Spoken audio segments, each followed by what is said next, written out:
Hey crafters, it's Maymay, and today we're going to talk beginning card making supplies and how to get started making cards. So what I'm going to do is make a card with you and tell you why I'm choosing the things I'm choosing, and I think that'll help you guys to pick out what you need. So the first thing we're going to need is our paper trimmer. Believe it or not, this is the first thing we're going to need because we're going to cut a card base. Now I use a rotary trimmer, and I've done a review of this guy. I can link that video so you can see it. But if you're going to purchase a trimmer, this is one thing I think you should invest in. Don't be shy about spending $20 to $30 for one of these guys, and be sure to use a coupon on it to get it at a good price. The things you want to look for in a trimmer: I like a rotary, okay? You may like a blade, but a rotary works really well for me, and probably because that rotary typically runs on a good cast aluminum arm. I don't like a plastic arm. Things get way out of whack when you do that, so I like to use a good metal arm. I also like that I know exactly where this guy is going to cut based on this little guard I have here, so I can line things up super easy. The next thing I want you to pay attention to is, can you read your measurements? As a beginning card maker, I want you to only focus on 1/4 of an inch measurements. Don't try to get into 1/16 and 1/8. You don't need to do that yet. So this guy marks out everything, but it clearly marks those 1/4 of an inch measurements for us. Now in hindsight, or if I were to purchase a new trimmer today, one thing I would want to do is make sure that my cut bed at the top, before we swing the arm out, measures to 5.5 or 6 inches. As a card maker, that's some of my most used measurements, is between 4.25 and 6 inches, and I really would like if that was more easily laid out. So when you're looking to purchase, maybe look for that to be a little wider. However, I've kind of worked my way around this and figured out where all those cuts are. So that's the trimmer. Make sure you get a good trimmer. Now let's talk card bases. When I first started making cards, I would stand in the paper aisle at Hobby Lobby or Michael's or wherever and think, I love this paper, but you just couldn't possibly use paper as a card base. It made no sense to me. I didn't realize that people who were making cards were creating their own card bases or buying pre-made bases out of cardstock and then building on that. That's the trick. You build your greeting card on the base. So to make bases, it's pretty cool. In America, we use an 8.5 by 11 piece of cardstock, and we create typically A2 cards. A2 size cards are 8.5 by 11 by 5.5, or they are 11 by 4.25. Now I've really confused you. Let's do some cutting. So let's say I wanted to make a portrait style top folding card. I'd line this 8.5 by 11 piece of cardstock into my trimmer, and I would cut it at 4.25. Now you're probably wondering, yeah, Maymay, but which cardstocks do I buy? That's sort of up to you, but here's what I suggest. Your card base should be the heaviest cardstock that is on your card that you're creating. I like to use 110 or 120 pound Nina. The color is not as important to me as the brand and the weight. That's my favorite. This is typically a bright white or a solar white or something like that, but a heavier, thick, sturdy cardstock for my base. So you can see I cut that 8.5 by 11 down in half. Now I have two A2 card bases. That's one way to cut them. You can also take that same paper, and instead of cutting it at 4.25, you can lay it on the 11-inch side and cut it at 5.5. And you're going to make yourself two more card bases. These will just be folded differently. They'll fold from the middle and be a taller or a wider card versus what we did the first time. We're going to work with the other one to start. So I'm through with my trimmer. I've cut my card base. Now let's say card bases just really throw you and you don't want to have to buy separate cardstock and all that good stuff. You can always buy pre-made card bases and envelopes that come in a kit. Probably one of my biggest questions I get is, what about the envelope? I see people make the cards all the time, but what about the envelope? You can buy envelopes pre-made in the A2 size, and that works perfectly, or you can buy these kits. This guy comes with a card base and an envelope to go with it. So if you don't want to even have to think about that, there's the envelope and the card base, and it's nice and sturdy. Just start right here. These come in all different colors, so if you want colors, or I suggest if you're just starting out, grab the white. You can do a lot with that. I also love a good craft colored card base. I bought these at Walmart, by the way, on clearance, so you can pick them up anywhere. Now once we have our card base established, we need to fold this guy. Now, I'm sure if you're a beginner, you've seen these things and you may not be sure what they are, but this is called a scoreboard. Basically, it has a lot of indentions at different measurements along the board, and you take a bone folder or a stylus tool and you press onto the cardstock to make an indention where you want to fold. Why do we do this? Because cardstock can wrinkle or it can crease when you fold if you don't make a mark ahead of time. Now, you don't have to have a fancy board to do this. You can always lay a ruler down and run the end of a pen or the backside of a paintbrush or anything to make a score mark. It just kind of moves the paper fibers out of the way so that it'll fold really pretty. So here's how I use this. This piece that I cut, this card base, I want it to be top folding so it'll fold down on top of itself. I'm going to place this into my scoreboard on the 11-inch side of the paper. Now notice I'm not using a full-size scoreboard. For card making, I never have to pull out my big scoreboard. There is a bigger one that's a 12 by 12, and if you're like a 3D box maker or if you like scrapbooking, I'd suggest you get the bigger one, but I love this little guy for card making. Now, I'm going to score this in half. So half of 11 is 5.5, okay? You'll get used to these measurements. The A2 size card measurements, you'll just have them in your head in no time. Now what I like to do is leave my cardstock in the scoreboard pushed up against the little lip at the top and the lip at the side. Once I've made my score mark, I like to fold it over and line this up into the other side so that I can fold it down and get a nice square fold. This is where I use my bone folder. So I take my bone folder and I crease this down. Now this is the way I fold a card. Some people score their card on the top and then they fold it the opposite direction. Either way works. I just like this way because I feel like we are pushing the fibers down, okay? And then when we fold it this way, we don't end up with a lip on the inside of our fold. You'll see that as you start to play, but do it whichever way you like. I also like that I can keep it in my score tool and get a nice square fold.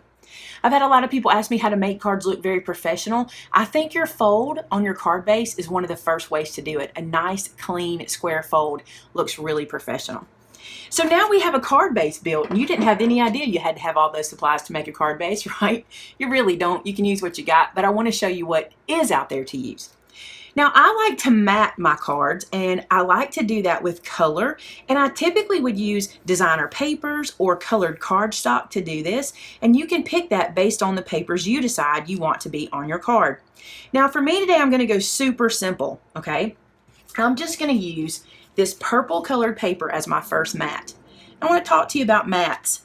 This is where I would encourage you to stick in the 1/4 inch measurements and don't get into 16ths and 18ths until you're comfortable.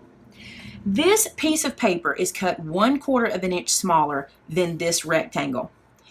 I know this from memory. An A2 size card, when folded, measures 4 1/4 by 5.5. Either way you do it, this way or this way. So when I cut my first mat, I cut it 4 inches by 5 1/4, which makes it 1/4 of an inch smaller. When I place this centered on my card base, it gives me a 1/8 of an inch edge around my first mat. So that's how, and that's not why you mat, but that's how we mat a card. Why do we mat a card? I mat cards for two things. One, I think it is just beautiful interest when we layer these mats, and two, it creates such a heavy, thick, beautiful card, very professional feeling. I like a heavy card. I think they're nice. Now for today's card, I'm being very simple, okay? And I want to show you that the next thing I'm going to do is cut myself a white mat that will lay on top of the purple. And you can see that now I have a purple border going around this other mat. Now this center mat is 3 3/4 by 5. So I'm just stepping down 1/4 of an inch every time. Now, if you're new to card making and you don't want to waste any paper, notice how this purple in the middle is not showing at all. If you have any punches or if you think you might want to use this purple somewhere else on the card, cut that center piece out, leaving just enough to hang out the edge of your card base here, or of your card mat, and then you won't see the middle and you will have saved some purple paper. Now I'm going to move these guys aside and we're going to work on this top piece. Now you could use paper that has designs and patterns, anything you want. As a matter of fact, this piece is where I would be tempted to use regular paper and not cardstock. I would never use paper for my card base or my first mat, but surely you could use it in this place, although I'm using some cardstock for mine today. Now let's say you've invested in the scoreboard and you want it to do more than just fold your cards. Let me show you something that is super cute. I'm going to make a cute little pattern on here as if I had an embossing folder, but I don't. So I'm going to come in and score this guy at 4 inches, and I'm going to come back 1/4 of an inch and score it at 3 3/4. Then I'm going to turn it in my machine or in my scoreboard, and I'm going to come in 1 inch from the edge, which is going to be 2 3/4, and then I'm going to score it at 2 1/2. And what I get is this pretty little pattern on my card. Can you see where that crosses? I hope you can see that in the camera. But now I've made a pretty pattern using my scoreboard. So yes, I've invested in this, but I can use it as a tool in my basic card making. Now, if you have stamps, good place to use them. All kinds of things you can do with stamps and sentiments at this point. So I'm going to use a stamp to decorate the front of this piece. I'm doing this very simply. I want you to see just how minimal the tools are that you need to create a card. I'm going to use a simple black ink. This is my very favorite for a beginner. A couple of reasons. It always stamps beautifully. I never have to fight with this Onyx black ink from VersaFine to get a beautiful image. If you're going to purchase your first black ink, I would suggest this one. Now, you cannot color alcohol markers with this guy, okay? But as a beginner stamper, you're probably not going to have alcohol markers in your collection yet anyway, so that's why I suggest grabbing this one first. If you ever decide you want to use alcohol markers, you will need to get a different ink, but for now, this one works great for sentiments and images. Now, that doesn't mean you can't color with this. You can watercolor with this ink, you can use color pencils, you just can't use the alcohol. Now, this stamp I have is on a clear block, and it says, "I cherish our friendship." And I'm just going to stamp it right in this corner. And it's kind of above our little scored lines and in that little corner. And I think that's super cute. Now, you would decorate this part any way you want it for a card. But like I said, I'm being simple. Now, it's time to assemble this together to create our card.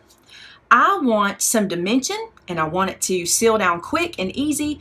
And I'm going to show you the adhesive that I suggest. First off, you can take the top piece and mat it straight down to your second mat, or you can use dimensional foam between the two. You can use foam between all 3 pieces, whatever you want to do. I think it's pretty to pop this guy up on some foam if I'm going to use foam to pop the first guy up. So let me show you what I do. Couple of choices here. One is foam on a roll. These are sticky foams that you can purchase in different places like Amazon or pretty much anywhere online. These are 3M or Scotch brand. This is a thicker foam. This is about 1/8 of an inch. This is really thin, about 1/16 of an inch. So you can use these guys that you cut off and put on the back. Now, if you're a beginner, this is something I suggest. These are 3D foam squares that are pre-cut for you. They come in 2 sizes, a bigger one, and then you get a smaller one in here as well. Let me pull it out. Now, I'm partial to the black, but you don't have to use the black. I carry these in my store, but you could use white ones. They come in all different colors. I just like the black. I think they hide really well. So I'm going to use some foam squares to pop up this piece on top of this piece. I have this tool that has become a quick favorite in my craft room. I have it all the time. This is one as a new card maker I would invest in. Here's what I do. I take one of those foam squares off using my little tool, and I place it onto the back of the card. And I'm going to do this in probably 5 places. The 2 corners, the 4 corners maybe, and then the middle. That middle one is just to give it a little support so it won't flatten completely out. These squares are like 1/16 of an inch square. So now I've got this guy ready to mount here. I'm just going to peel these little pieces off, the little backer pieces, exposing the sticky, just like so. And I'm going to pop this piece up on our mat piece. So then I center this front piece on this, leaving that purple border all the way around, just like so. And you will get more comfortable with that. I can do that pretty much from the back side over with the camera overhead and still not be right overhead and get it pretty straight. But it took me a while to do that. You'll be able to get there. Just take your time when you line these guys up. That's another tip that makes a very professional card, a nice square mat. Now this guy I'm going to mount straight to my card base, so I'm going to use a different adhesive for that. And I also suggest you have this one in your collection. I will save you some heartache. I have used every glue under the sun, and this is the best glue I've ever used for paper crafting. It's called Art Glitter Glue. There is no glitter in it. It is in my store, and there's a full video explaining this product on my store on the product page. This is the one I like to use. Now, I'm using it with the fine metal tip, but you don't have to use the fine tip. You can take that metal tip off and just use it as it comes with the pointier tip. But I love this stuff. It dries fast, and it allows me to have a little bit of movement time when I put this guy down. Now I'm going to center that purple piece onto the card base we created. And look at there. We have a card made, super quick and easy, folded, nice and professional, and you can continue stamping inside of here as well. You can decorate it any old way you want to. That is the basics, I mean the bare bones of card making. Those are the things I would definitely want to have. So investment pieces are your trimmer, your scoreboard, your card bases. Those are things I would invest in. The rest of it can be fun and kind of just playful. Let me show you a couple things I think if you can afford to add to your collection, you should, just because. So we talked about these tools, the bone folders, the dotting tool, the little pick tool, but here's some other things I'd suggest. I love a good white pen. Why? Because if I want to dress up a plain card like this one, I can take my white pen and make stitch lines all the way around the card. This is very, very popular, and it just changes the look of a card in a matter of seconds. There's several different kinds of pens out there. This one is called the Uniball Signo Broad pen. It is a beautiful white pen. It puts off a whole lot of white ink, and I love it. There are other ones on the market. I actually carry a couple in my store. I carry this one. There's also what's called a jelly roll pen. These are less expensive, and this is a white pen. It does the same thing. It doesn't put off quite as much ink as that Uniball does, but I can get a pretty similar look just by running back and forth several times with that tip. So if you don't want to spend quite as much, you can get this little guy. So white pen to do stitch marks are a great bonus to have in your collection because you'll use these on just about every card. Something very important for your beginning card making collection are fussy cutting scissors. Let's say you stamped an image like this little bird on a piece of white cardstock and you wanted to cut it out to use on your card project. These little scissors are precision and very sharp, and they make it super easy for you to get into all these nooks and crannies of the image to fussy cut it out. Now, a lot of people ask me, what is fussy cutting? It's basically this. You just take the time to fussy cut around an image by hand, and those scissors become invaluable. I love these. These are EK Success. They're Cutter Bee. They actually have a little yellow piece that goes over the top to protect them, and I've misplaced it. But they're super sharp, so you want to try to keep up with that, but they're perfect to have in your crop kit. So now I got this little guy, and I want to put him on my card as an embellishment, and you have a couple of ways to do it. This is something else I think you should invest in. These are reverse tweezers. What makes them reverse? Notice that when I hold them without pressing, they're closed, but when I press them, they open. So they work in the reverse of a regular tweezer. These are perfect for placing images like this and even smaller in the perfect spot on your card, wherever you might want to have it. That is one thing you can use, and I really like these. Also, they create kind of like a third hand for you. If you're tying a bow, these are perfect to hold the knot for you while you finish tying. Another thing you can use is this little quick stick. I love this guy. It has a little sticky end. It doesn't damage your project or anything. It's just kind of sticky to pick this up. So you can pick this guy up, put some glue on the back, and then place it right where you want it and stick it down. So this is a good thing to have in your crop bag as well. So let's glue this little guy down to our card. Oh, matter of fact, let's pop him up on some foam squares. I think he'll be cute. So let's add this little birdie to our card just because. I'm gonna put a foam square on the back. Now I've put my little birdie on with some foam tape above my little sentiment, and another thing I think you would love to have in your collection is something like a Wink of Stella brush. This is a little brush that has glitter in it, and I don't like loose glitter. I'm very anti-loose glitter, but this little guy allows me to glitter images very simply by just putting a little sparkle. This sparkle is really hard to see on camera. I don't care how many times I try. I have tried to make it where you can see it, but it is so hard to see on camera. I can see it glistening in person. I hope you can. But that adds a little glitter, and it's clear, so it works with any image that you're using. So it's a good one to have in your collection. They come in color as well. This is a red one, for example. But I say if you're just starting out, grab one of these clear ones because you'll use it on everything.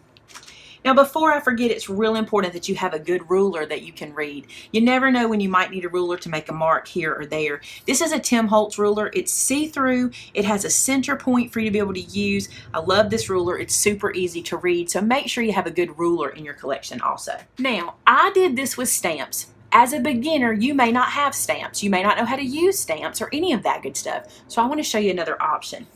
Things like these are perfect options when you don't have stamps. These are little Santa Claus dazzlers, and these are going to have glitter everywhere. I just know it. I'm going to pull one out and show you what I mean. These guys come already popped up on some foam squares. You can see they've already got dimension. And let's say I did this in a Christmas theme, and instead of having the bird, I could put this little guy down. Instant card just like that. And you don't have to have 1,000 different stamps in your collection. These you can see on the aisles at Michael's or Hobby Lobby and stare all day picking out really cool ones for your collection. So if you had something like this, you could make a card. There's 5 in here, so you could make 5 Santa Claus cards without having a single stamp. So that's a good tip for beginners.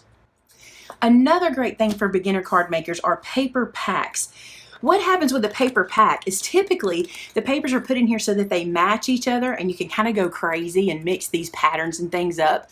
So instead of trying to stand there and pick out 2 or 3 papers that sort of match each other, get some of these paper packs. Also, a lot of times, and this is one of them, they'll give you little, like these are letters that are sticky, little tags that would work on cards and things like that. So this makes a really good thing to start your collection with, because you can dig through here and get all kinds of things.